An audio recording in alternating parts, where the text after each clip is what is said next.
सम्बोधनको लागि अनुरोध गर्दछु।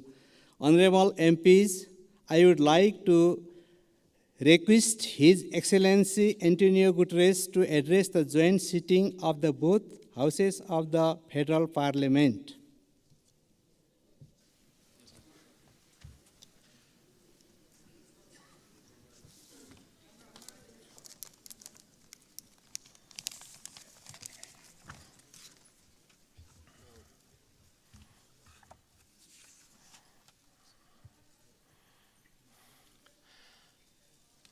Your Excellencies, the two presidents of the two houses of the Nepalese Parliament, Excellencies, distinguished ministers, parliamentarians, and friends.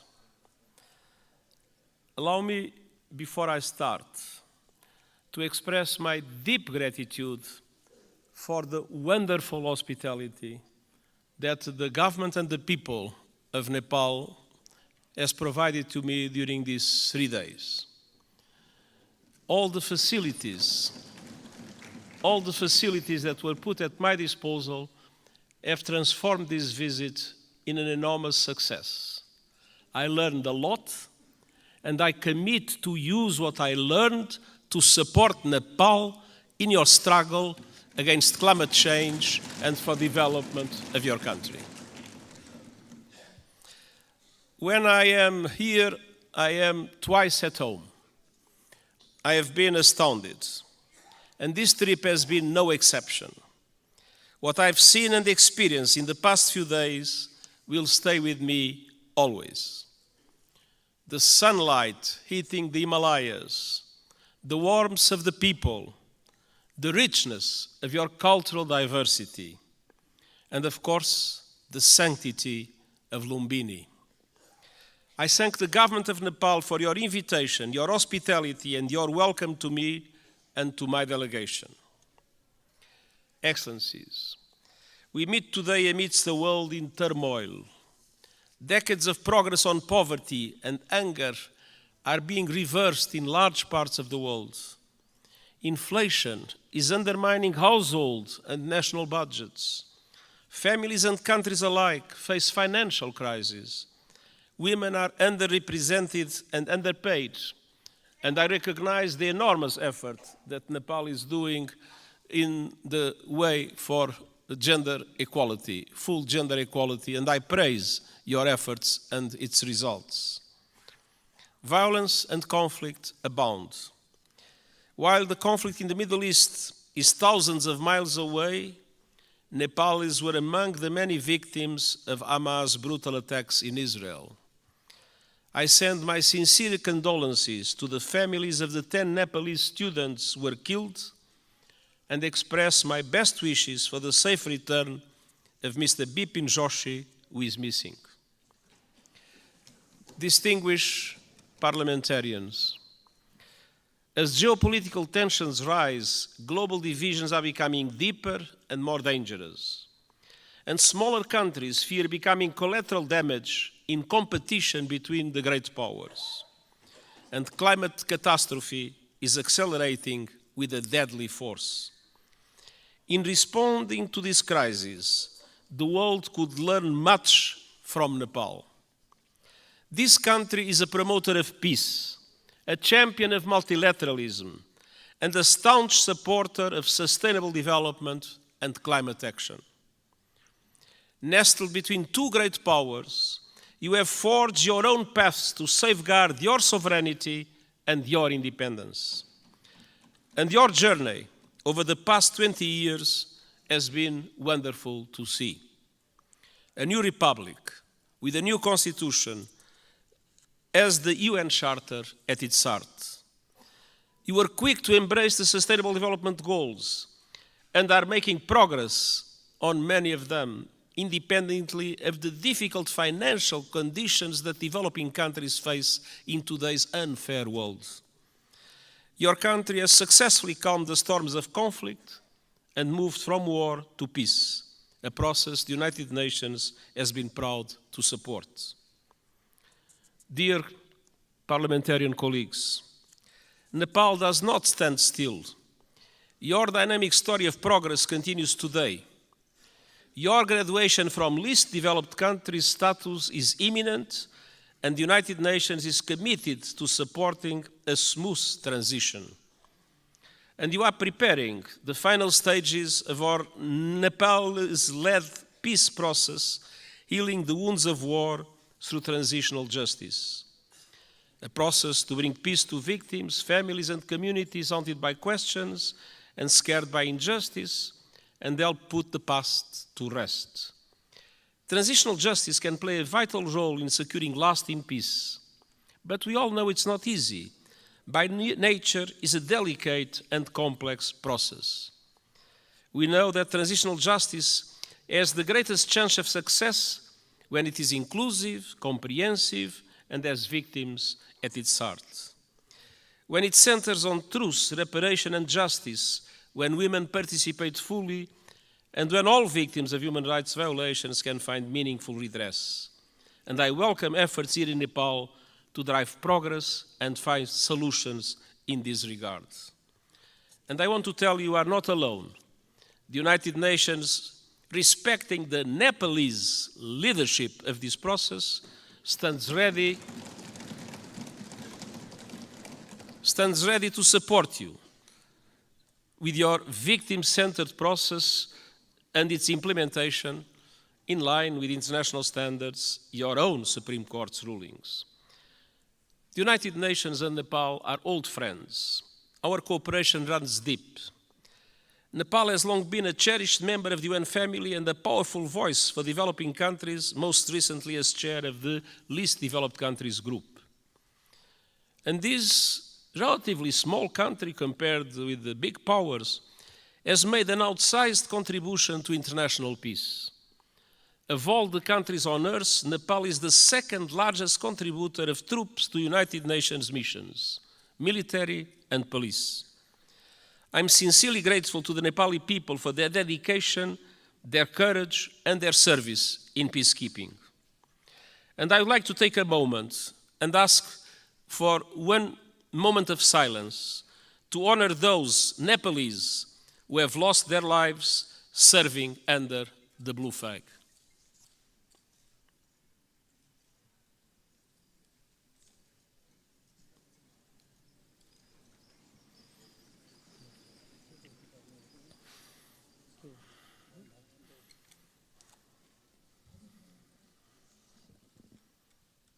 हामी मौन धारणको लागि 1 minute साथ दिनेछौँ।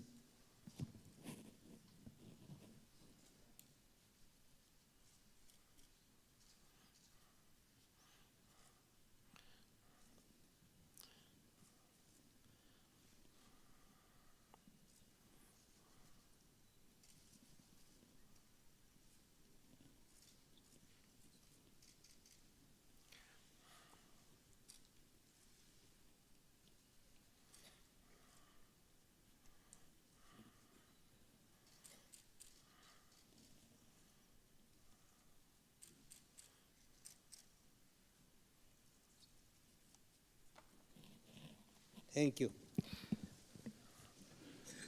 Their memory will never be forgotten, and the United Nations is proud of the exceptional contribution of Nepalese soldiers and police officers in our peacekeeping missions.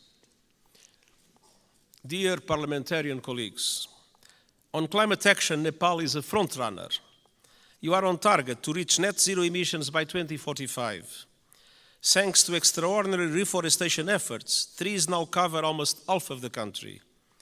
And you are one of the pioneers of the Early Warning Systems for All initiative, which aims to protect every person on Earth by 2027. Yet, global crises are hitting Nepal hard, as they are developing countries around the world. The lingering effects of COVID-19 pandemic, inflation, and above all the climate crisis are threatening hard-won development gains and squeezing the funds available for investment. Nepal contributes a minimal fraction of a percent, 0.000%, to global emissions. But monsoons, storms, landslides are growing in force and ferocity, sweeping away crops, livestock, and entire villages, decimating economies and ruining lives. In August, landslides caused by heavy rains caused devastation and killed scores of people. And glaciers are melting at record levels.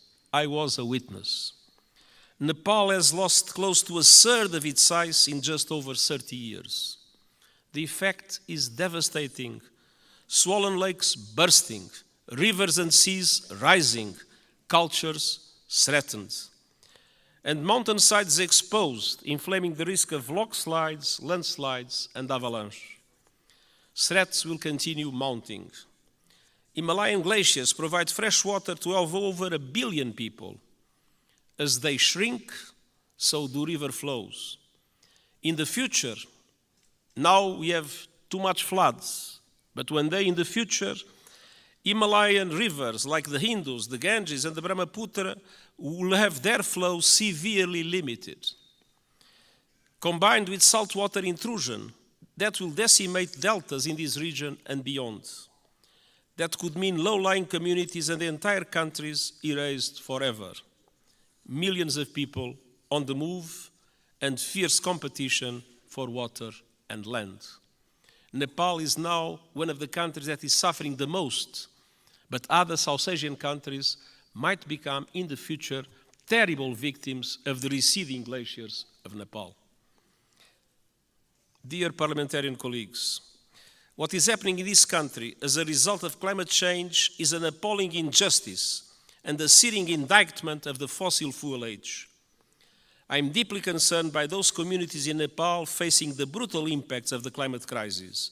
The United Nations stands with them. The world must do the same. That was one of the reasons why I took profit of my visit to the Everest base camp to issue a video for the whole world showing the drama of receding glaciers and the impacts that will have in the future. Nepal and other developing countries need far greater international support to aid development, accelerate climate action, and weather the current global storms. I have proposed a Sustainable Development Goals stimulus that would release at least $500 billion a year in affordable long-term finance for sustainable development and climate action in developing countries like Nepal. Member States welcomed the proposal at the General Assembly last month and committed to advance it. I call on them to take action now to make these commitments a reality. Unfortunately, in our world, many times people announce commitments and then do not implement those commitments. These commitments about finance for developing countries and climate action must be implemented. I urge leaders to act on climate without delay, with the biggest emitters leading from the front. All countries must put the acceleration agenda I propose into effect to limit the rise in global temperature to 1.5 degrees Celsius. And they must make COP28 count with a strong outcome building on the so-called global stocktake. And we also need to deliver climate justice.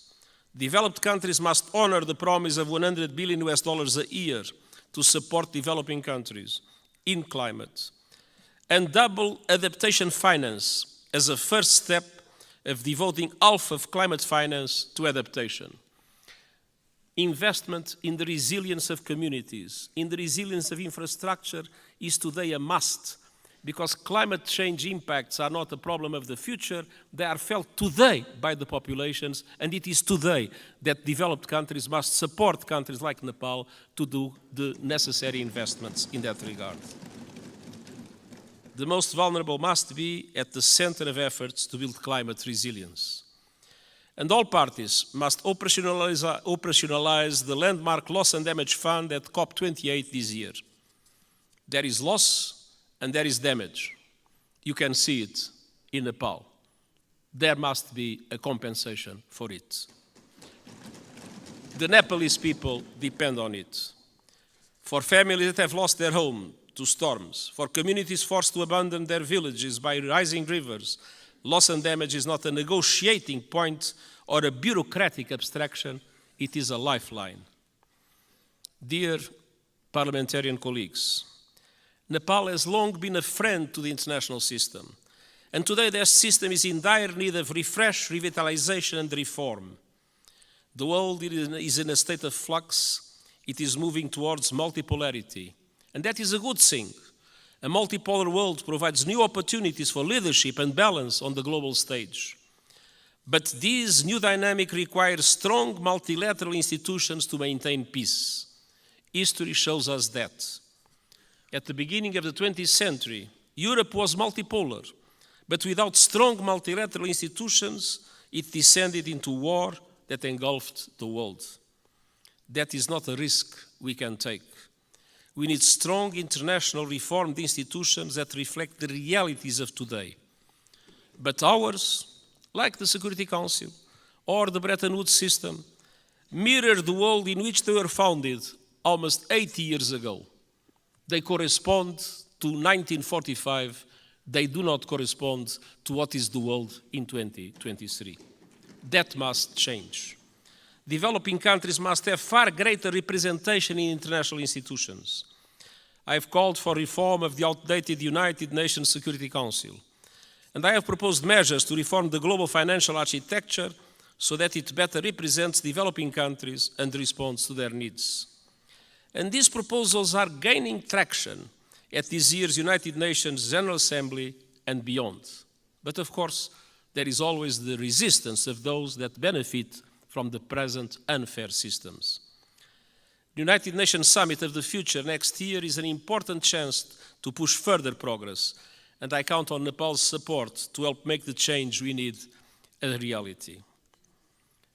Dear parliamentarian colleagues, multilateralism must both reflect the world and respond to it. That means creating the institutions and tools we need to address new threats and to seize new opportunities. Today, technology is an example of both. It can solve problems and spur development, or it can entrench divisions and inflame inequality. Today, it's doing too little of the former and too much of the latter. We need a global response to the technologies that are changing the world at astonishing speed, to harness them for the good of humanity.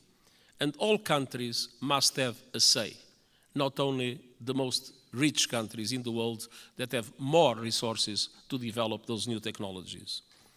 My high-level board on artificial intelligence includes experts from G77 countries, the Global South. It will report this year, so member states can consider global governance options for artificial intelligence. And it must also bring the benefits of technology to all and ensure that a new technological era, no one is left behind.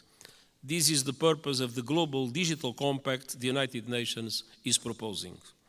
It aims to bring together governments and industry to ensure that technology works for all and accelerate the Sustainable Development Goals. And I hope the Summit of the Future will be an excellent chance to push progress. As a steadfast champion of multilateralism, peace, and developing countries' interests, Nepal will be a vital ally at the summit. Dear parliamentary colleagues, it has been my great pleasure to visit this extraordinary country over the past few days. What I've seen confirms a simple truth. Nepal is a friend of the world, so the world must be a better friend to Nepal.